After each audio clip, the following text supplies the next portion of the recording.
Dominique, il a joie. Dis à celui qui est à tes côtés là, que Dieu te bénisse. Que Dieu te bénisse. Amen. Amen. Je dis merci à notre papa. Merci papa pour la chair.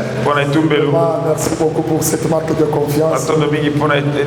Disons merci à ce grand Dieu qui a inspiré notre papa à pouvoir m'aligner aujourd'hui. Crois au Seigneur Jésus. Tu seras sauvé, toi et toute ta famille. Tu crois que tu seras sauvé, toi et ta famille. Amen. Je veux parler de la famille. Ou en d'autres termes, je veux parler des combats dans la famille. Parce que tel que nous sommes là, chacun représente ça. Nous allons parler des combats. Et comment mener ces combats? Bien-aimés, nous sommes dans le marathon de prière. Quand on parle de marathon, on voit la course. Je me rappelle, il y a une course que j'ai vue il y a 15 ans. C'était des athlètes qui couraient. À quelques mètres de la ligne d'arrivée, celui qui était en première position a eu le crampe. Et il n'avait pas moyen d'avancer. Il est tombé. Et ceux qui sont venus après lui sont arrivés. Et le premier a eu la couronne. C'est pour dire quoi? Même si tu étais là le dimanche, soit comme tu es là aujourd'hui, soit là encore demain, le lendemain, jusqu'à la fin du marathon, afin que tu obtiennes ta couronne. Est-ce que tu peux te tenir debout? Nous allons lire la parole de Dieu. Nous sommes dans le livre d'Ézéchiel, chapitre 11. Nous allons lire du premier au troisième verset. On va sauter pour prendre le 13e verset et prendre le 17e verset. Nous lisons Ézéchiel chapitre 11, du premier au 3e verset, 13e et 17e verset, nous lisons la parole de Jésus. Amen. L'Esprit m'enleva et me transporta à la porte orientale de la maison de l'Éternel, à celle qui regarde l'Orient. Et voici, à l'entrée de la porte, il y avait 25 hommes. Et je vis au milieu d'eux Jazania, fils d'Azur, et Pélatia, fils de Benaja, chef du peuple. Et l'Éternel me dit, fils de l'homme, ce sont les hommes qui méditent l'iniquité et qui donnent des mauvais conseils dans cette ville. Ils disent, ce n'est pas le moment, bâtissons des maisons, de villes et de la chaudière, et nous sommes la viande. Verset 13.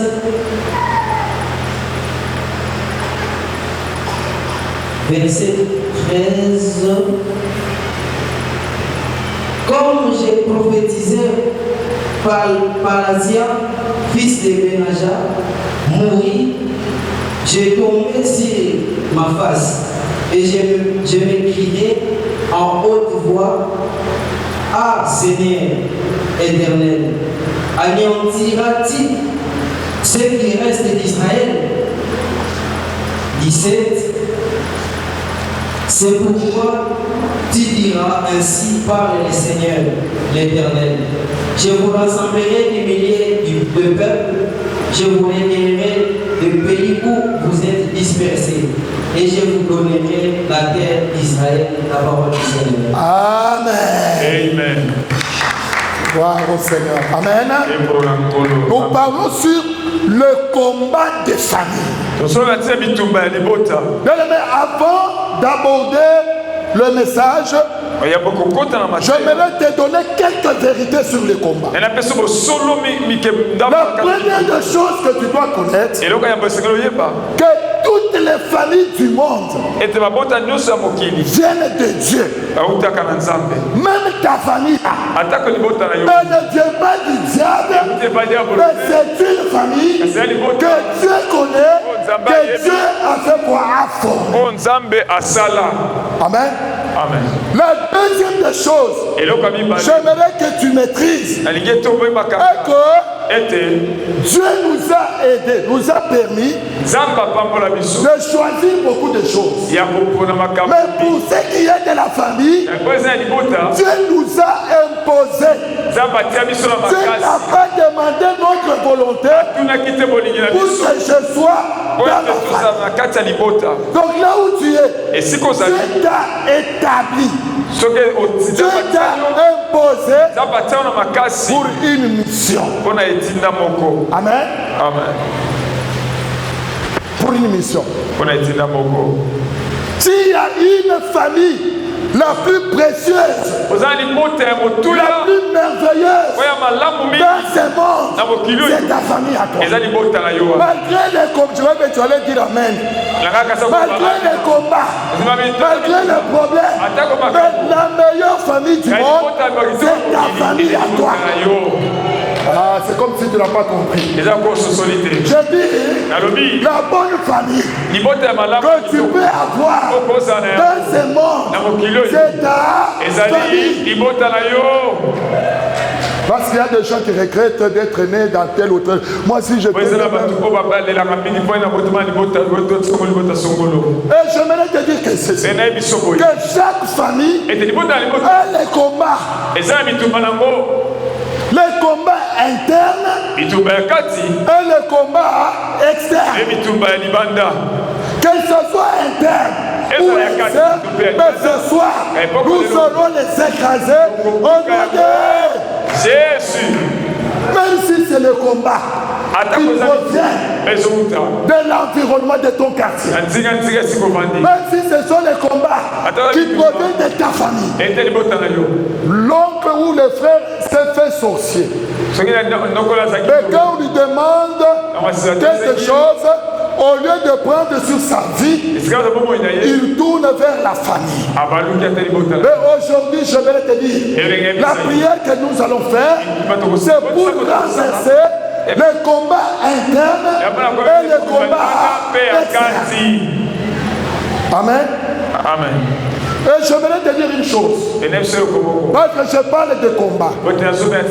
Si tu ne parviens pas à renverser ton adversaire, si tu ne parviens pas à vaincre le combat, sache que tes enfants vivront ce combat-là.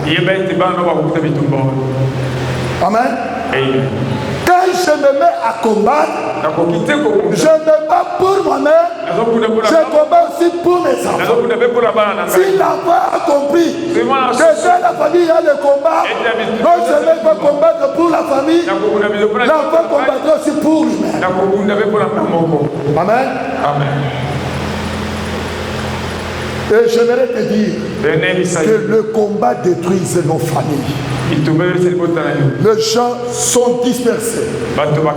Incompréhension. Des problèmes à cause des combats. Et je profite pour te donner quelques types de combats. Le premier combat que nous rencontrons dans nos familles, c'est le combat qui raccourcit les années de vie. Le combat qui raccourcit les années de vie.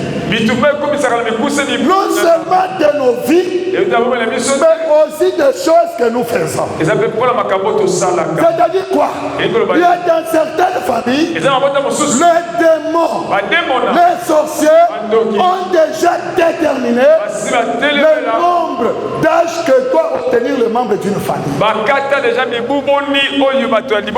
la prière de ce soir va renverser le plan du diable pour que tu ailles même à 100 ans, pourquoi pas à 120 ans. Amen. Amen. Ça, c'est le premier combat. Raccourcir. Tu entres dans le mariage, ça raccourcit le mariage, tu tombes dans les divorces. Tu trouves du travail, ça raccourcit, tu te retrouves chômeur. Tu as commencé les études, à un moment donné, tu les abandonnes. Le combat qui raccourcit les années. Bien-aimé dans le Seigneur, toi tu ne peux pas dépendre de ça. Tu ne peux pas dépendre de sorciers. Ta vie est entre les mains de Jésus. Que toute limite concernant ta vie, concernant ton âge, que le monde des ténèbres a préparé, soit brisé ce soir. Au nom de Jésus. Que tu mettes au monde. Que tu vois tes enfants, tes petits-fils, les petits-fils de tes petits-fils, pour la gloire de Dieu. Amen. Naomi a vécu le raccourcissement de à cause de combat, son mari était décédé. Ses deux enfants sont morts. Et elle est restée malheureuse à cause de ce combat-là. J'aimerais vous dire quelque chose. C'est un témoignage. J'ai vécu dans une famille nombreuse. Mais il est arrivé à un moment donné, le diable est entré dans notre vie. Pendant que nous étions à Lubumbashi, mon père avait travaillé, avait un bon emploi. Il avait eu le congé. Il a pris ma mère et notre cadet. Ils sont partis au village. Et quand ils sont partis, notre cadet est allé mourir. Papa et maman sont rentrés dans la ville. Quelques années après, c'était le tour de mon père. Il dit, je pars rendre visite et les gens de mon village, mes frères. Il arrive là-bas, il meurt à l'absence des enfants de sa famille. Cela ne suffisait pas. Comme mon père est mort au village, il fallait que ma mère qui était à Lubumbashi, ensemble avec ma grande soeur qui était mariée, ma soeur a demandé à son mari que je vais accompagner ma mère au village pour pleurer notre père. Et quand ils sont partis, ma soeur qui était mariée est allée mourir devant son mari là-bas. Et quelques années après, comme ma soeur et ma mère étaient parties, il y a donc mon petit frère qui était aussi parti là-bas. Nous avons connu 4 cas de décès dans de mêmes conditions et au même endroit. Amen. Et à un moment donné, quand nous avons cru à Jésus, nous avons pris les choses de Dieu. Amen. Je me suis dit, maintenant la charrette est la mort. Et effectivement, au moment où je vous parle, quand nous nous sommes levés, la mort est arrêtée. Mais j'ai compris que s'il y a une mort maintenant, là c'est Dieu qui l'a ordonné. Je le mets dans le Seigneur. N'accepte pas qu'on te bouffe tes frères et soeurs, tes enfants comme quoi? Comme si on croquait le chocolat, je ne sais pas moi. Le deuxième type de combat, c'est le combat des étoiles. Le diable a pour rôle d'étouffer, dévoiler l'étoile de quelqu'un. Donc quand on parle de l'étoile, c'est la bénédiction.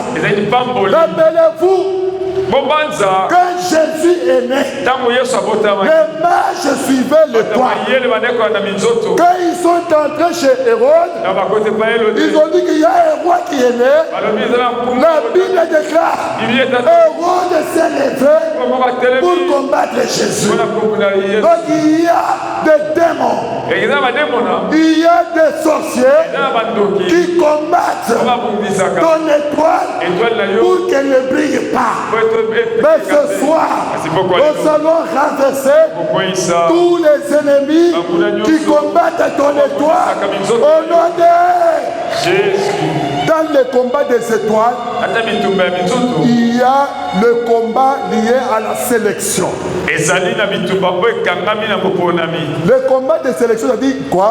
Le monde des ténèbres a déjà choisi les gens. Le premier-né Quand je parle de premier-né, je vois quelqu'un qui est né en première position dans la famille.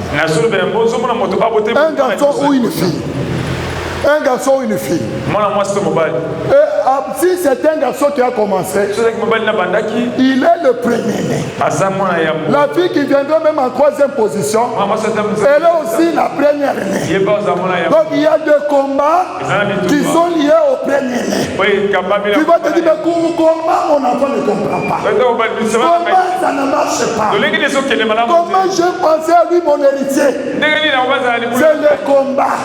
C'est pourquoi l'Égypte, Dieu avait détruit tous les premiers-nés des Égyptiens en commençant par l'enfant du roi jusqu'au bétail. Ce soir, tout celui qui combat le premier-né dans ta famille sera détruit au nom de Jésus. Bien-aimé, nous sommes dans la famille. Il y a le combat lié à la lignée du sang. Le sang que tu as là, ce sont les sangs de tes parents. Tes parents ont eu aussi le sang de leurs parents. Alors si tu rentres en arrière, tu te rendras compte que même tes ancêtres, c'était des gens qui ne priaient pas. Ce sont des gens qui faisaient des incisions, qui faisaient des fétiches. Et sachez que le sang, dans la vie d'une personne, le sang parle. La Bible déclare qu'un Caïn a tué Abel. La Bible dit, c'est Dieu qui parle. J'ai entendu les cris du sang. C'est-à-dire, le sang que tu parles a un cri. J'aimerais ce soir que les cris que le sang pousse soit un cri qui va marcher à ta faveur.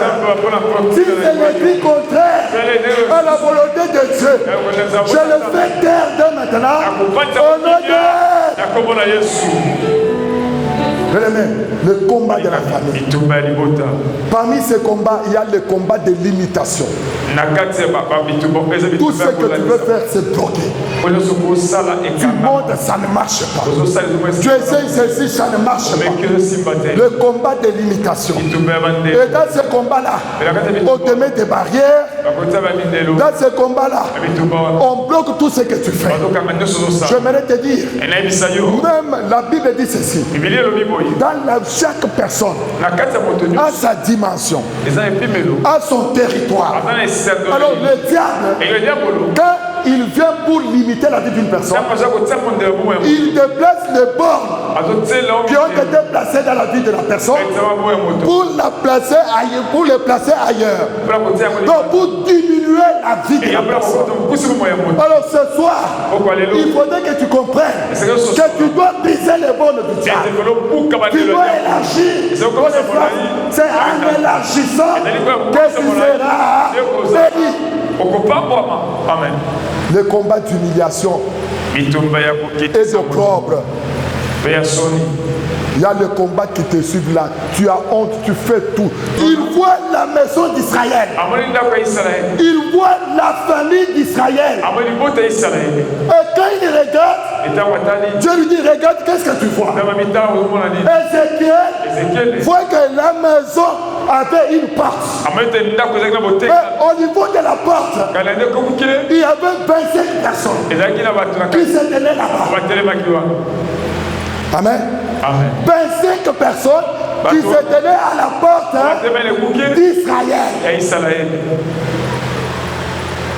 1 Corinthiens chapitre 9 verset 1 Corinthiens chapitre 6 verset 9. Paul dit ceci. Une porte grande et d'un accès efficace m'est ouverte et mes adversaires sont nombreux. Paul dit ceci. Devant moi, je vois une porte qui est grandement ouverte. Et au niveau de la porte là, je vois mes adversaires. C'est ce qu'Israël a vécu. La porte sert à quoi? Quand vous lisez Ésaïe 61. Le verset 11. La Bible dit ceci. Ésaïe 61, le verset 11. Que c'est Dieu qui parle. J'ai laissé dans ta vie la porte ouverte. Que ce soit la nuit, que ce soit le jour. Pour que les trésors, pour que les richesses entrent en toi.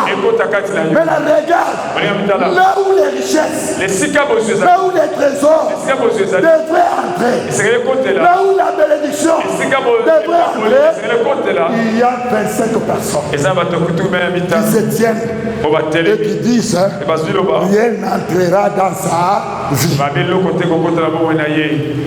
Dieu lui dit ceci. Regarde bien. Parmi les 25 là, il y a toujours eu des chefs. Est-ce que tu reconnais quelqu'un? Dis oui. Je reconnais deux personnes. Il y a Pelatia et Jazania. Ces deux personnes, elles se tiennent à la porte. Qu'est-ce qu'elles font? Elles sont en train de préparer l'iniquité. Elles méditent l'iniquité. Elles parlent à mal. Donc j'ai compris que sur la porte de notre bénédiction, il y a des gens qui se mettent là-bas pour que la bénédiction ne nous parvienne pas. Mais ce soir, nous allons le renverser par le nom puissant de Jésus. La Bible déclare, parmi les 25, il y avait deux. Les deux donnaient de mauvais conseils. Attaquons-le, tuons-le. Et écoutez ce qu'ils ont dit. Ils ont dit ceci. Les enfants d'Israël qui sont dans la maison, là où ils sont, ça sera une chaudière. Nous allons allumer le feu là où ils sont. Pour dire nous allons les détruire. Non seulement on va allumer le feu, mais on va les anéantir. Ils seront pour nous une viande. C'est ce que les Écritures disent.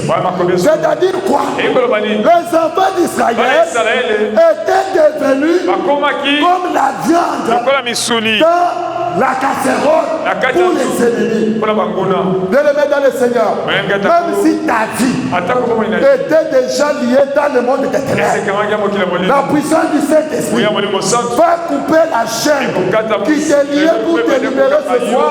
Au nom de Jésus. De les mettre. Il dit la casserole. Tous les enfants d'Israël sont dans la casserole. Ils sont comme la viande. Donc ils sont prêts à être mangés.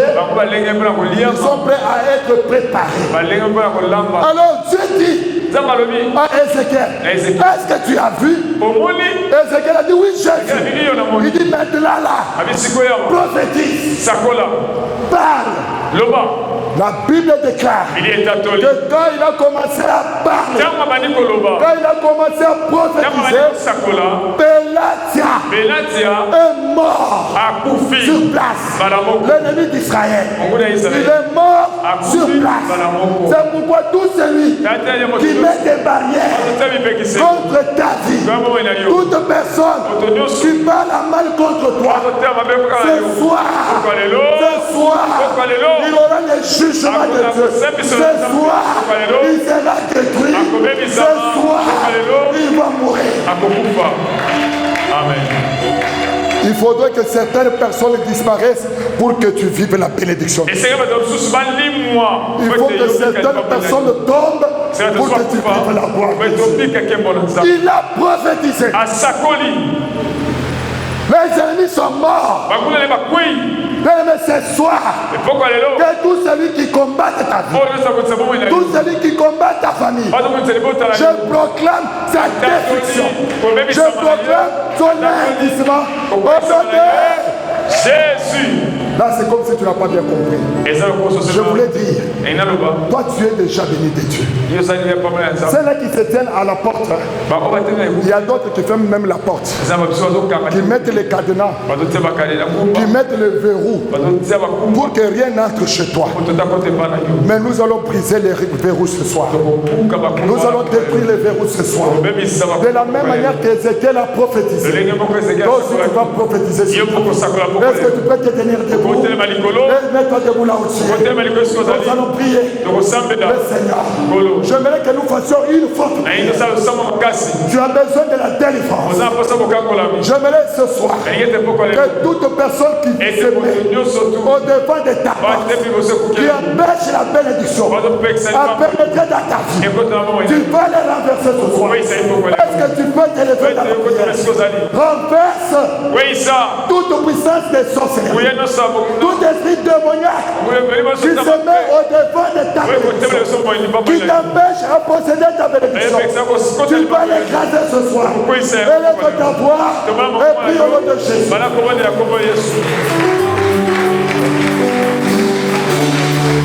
Au nom puissant de Jésus. Est-ce que tu peux bien prier?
Alléluia, amen.